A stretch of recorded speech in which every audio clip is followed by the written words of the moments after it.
ઘણાની level અલગ હશે, અલગ અલગ લેવલ હોય, ચેતના લેવલ અલગ અલગ હોય, પ્રાણની ગતિ અલગ અલગ હોય.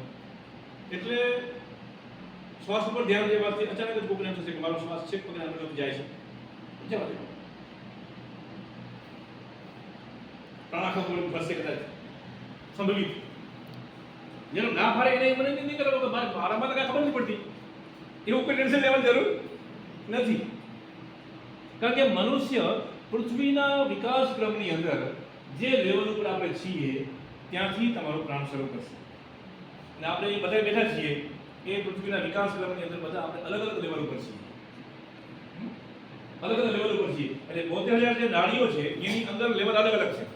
એટલે જે પ્રાણની જે ગતિ છે એ બધા લેવલ અલગ અલગ હશે. તમને અચાનક જ કેમ થશે કે મારું શરીર એકદમ ભારે થઈ ગયું, તમને એમ થશે કે મારું શરીર આમ હવામાં હલે છે, ઘણી વાર બોડી તમારી ગરમ થવાનું છે, ઘણી આમ ઠંડી આમ લહેરથી આવશે. તમને થશે કે મને આમ ચેરી નીકળી ગઈ, મસ્ત મસ્ત સુગંધ આપી ગઈ. ઘણી વખત આમ એકદમ સનાડો આવી છે. આ બધા પંચમહાભૂતના પ્રભાવ છે. પૃથ્વી, અગ્નિ, જળ, વાયુ અને આકાશ, એની પણ સાયકલ ચાલતી હશે. કે જેમ જેમ જે સાયકલમાં જેની એન્ટ્રી થાય ને એ પ્રમાણે એનો પ્રભાવ તમારી બોડી ઉપર, જેવી પૃથ્વી શરૂ થાય એટલે બોડી મળશે ભારે છે.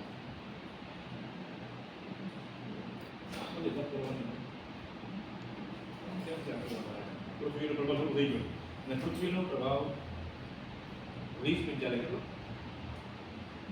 પછી જળ આવશે. અચાનક જ તમારી બોડી આમ તમને થાય તમારા સીટ હલે છે, તમને કોઈ હલાવતો નહીં લાગે તો સમજી લો કે જળ પ્રભાવ શરૂ થયો. અચાનક બોડીમાં ગરમી લાગે, અગ્નિ, વાયુ તમને કામ કેમ શરીર ડૂબ થઈ ગયું એ વાયુ, અને દિમાગમાં સનાડો આવી ગયો એ આકાશ તરફ. એટલે એ ચાલ્યા રાખે બધું ઓટોમેટિકલી, એક એક કલાક બધી સાયકલ ફરશે. બસ આ પંચમહાભૂત, 3 ગુણ અને પ્રાણ, આની જે રમત ચાલી રહી છે એને વિપસ્યના વિશેષ રૂપથી જોવાની પદ્ધતિ છે.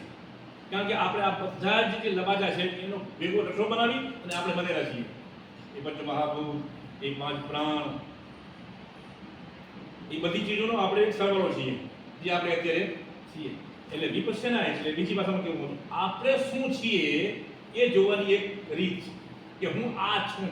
હવે હું આત્મા છું એ વાત તો નથી કરવાની. આ આત્માની પહેલાની બધી વાતો છે. આગળ હતું એટલે આપણે આ બધી વસ્તુને સાઈડ મૂકી દીધી અને સીધો આત્માને પકડી લાવી દીધો કે હું શુદ્ધાત્મા છું. કારણ કે આ લપ બહુ મોટી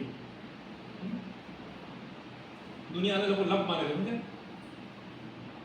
હવે તમે એમ કહેશો આ કરાય કે ન કરાય? સ્વતંત્રતા છે, પરમાત્માએ બધાને સ્વતંત્રતા આપેલી છે. એટલે આ કરાય કે ન કરાય એવો કોઈ નિયમ હતો? ચોઈસ છે. શું છે? મારો ગમો અને અણગમો છે. જેવી રીતે અમે કોઈ વિરોધ નથી